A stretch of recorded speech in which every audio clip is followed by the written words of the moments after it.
UFC 66, brought to you by Science, extreme supplements for extreme athletes.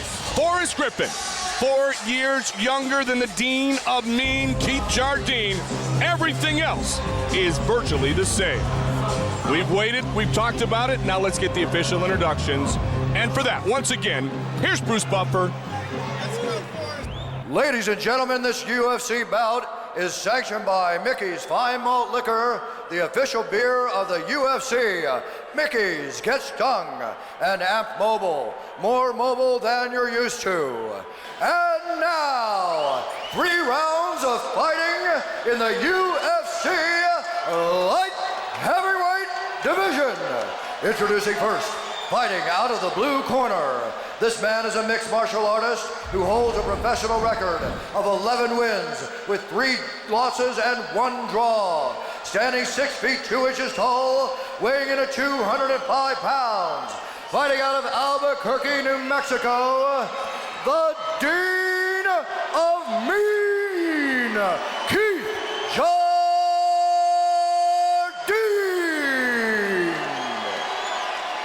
And now introducing his opponent, fighting out of the red corner. This man is a mixed martial artist who holds a professional record of 13 wins with 3 losses. He stands 6 feet 3 inches tall, weighing in at 205 pounds. Fighting out of Las Vegas, Nevada, Forrest Griffin.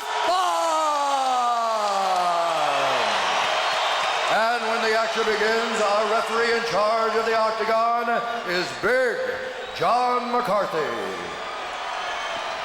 The best of the best, Big John McCarthy, our referee. The beautiful Ariani. Jam-packed MGM Grand Garden Arena. You ready? Jardine. Let's get it on. And Griffin. As Randy talked about, pinpoint accurate last time was the striking of Griffin. Griffin just picked apart Bonner. Jardine had a tougher time, obviously, and disappointment ultimately. Be interesting to see if Jardine has tightened things up since that point. Good right hand by Forrest. I think Forrest gained a lot of confidence after that Tito Ortiz fight because a lot of people thought that he won a very close decision there. Matter of fact, I believe Eddie Bravo scored it for Forrest. Forrest gained a lot more fans that night, as if he needed more as well. Yeah, he did. I mean, Tito went into that fight with a hurt knee, but that's, not taking nothing away from Forrest. Forrest put on an excellent performance. He was hurt very badly in the first round. He was getting pounded. Oh, nice left hook by Forrest Griffin there, and he's using the low kick so far in this fight. He sure is. Not once, but twice there. Inside leg kick that time.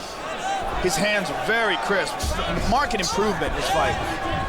Both these guys reputedly want to keep this fight standing up and bang it out. It's interesting to see if Jardine changes tactics if the trend continues here. From day one, Randy, when you were on The Ultimate Fighter, you were around Forrest Griffin. Did you see he was that type of sponge, like a Koscheck, that he just wanted to improve every day? Absolutely, and my first impression of Forrest was he's a bit of a wild card. He was a little over-aggressive in training. I was scared he was going to hurt his partners. That resulted in the head cut with Bonner, and I wasn't too keen on him at first, but he's the kind of guy that just wins you over.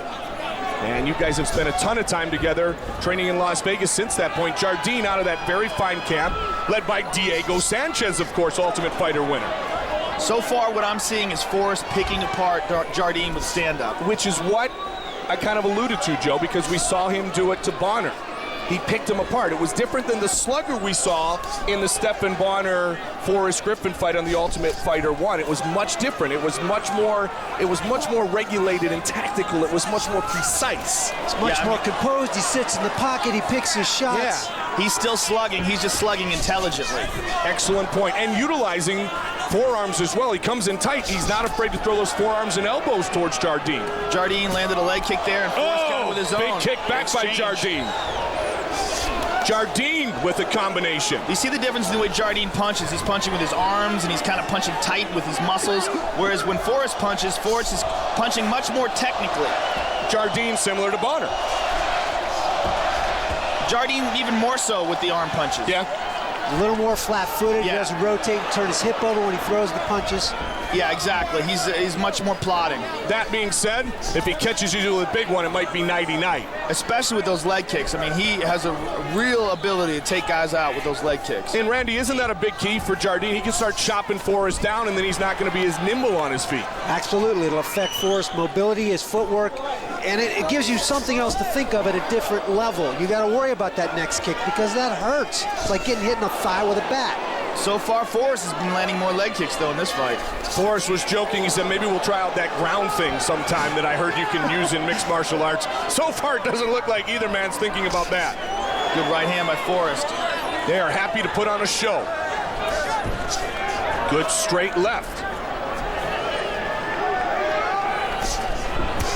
Ooh, nice right body kick. Jinx, I think you owe me a beer. Stay on UFC.com. Votes still coming in. One thing that we have seen from Keith Jardine in the past, he can have a rocky first round and come back much stronger in the second and third. No question. I like the way Forrest is using this left hook. Starts with the jab, follows with a big right, and a nice short left hook on his way inside. Forrest Griffin.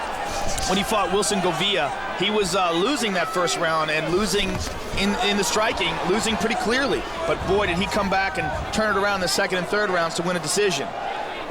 Taking a look at the clock is Keith Jardine. 45 seconds remains in round number one. This fight is a non-title fight, so it is scheduled for 3 5-minute rounds. Still ahead tonight, our main event of the evening. Oh, nice left hook. Nice left hook by Jardine. Jardine smelled something. Forrest is down to the ground. He's going to try to work inside. Big right hand by Keith Jardine. Jardine coming over the top. Oh, Forrest is in trouble. This fight is over. Unbelievable. Keith Jardine has defeated Forrest Griffin. Just like we were saying, this guy is a dog. He hangs in there. Wow. Caught Forrest stepping in with a nice left hook. Forrest had a desperation double leg takedown, ended up on his back and ate a bunch of big shots. That is a huge victory for Keith Jardine, and Forrest is beside himself. Let's take a look at the replay here. Devastated Forrest Griffin. Let's take a look at the replay here. Keith Jardine is the uppercut that started it out, and then the left hook. Forrest is on wobbly legs, and Jardine just wades in with punches. Forrest is down, and Jardine finishes it from the top. Ruthless and relentless. Keith Jardine polishes off Forrest Griffin in a tremendous upset. And that's what we spoke of, Randy, is the fact that while technically Griffin definitely sharper, Jardine has those heavy hands, and one shot can lead to good night, and that's exactly what we saw. Hard-headed guy, just going to keep coming at you and coming at you no matter what you're throwing at him. He was getting hurt with the leg kicks. He was getting the left hook. I mean, he just stays in there. And the Dean of Mean reigns supreme in what was truly a brawl here tonight at UFC 66. He defeats the ultra-popular Forrest Griffin. Bruce Buffer. Love you guys, man. Ladies and gentlemen, referee John McCarthy has called a stop to this contest at 4 minutes, 41 seconds of the very first round, declaring the winner by TKO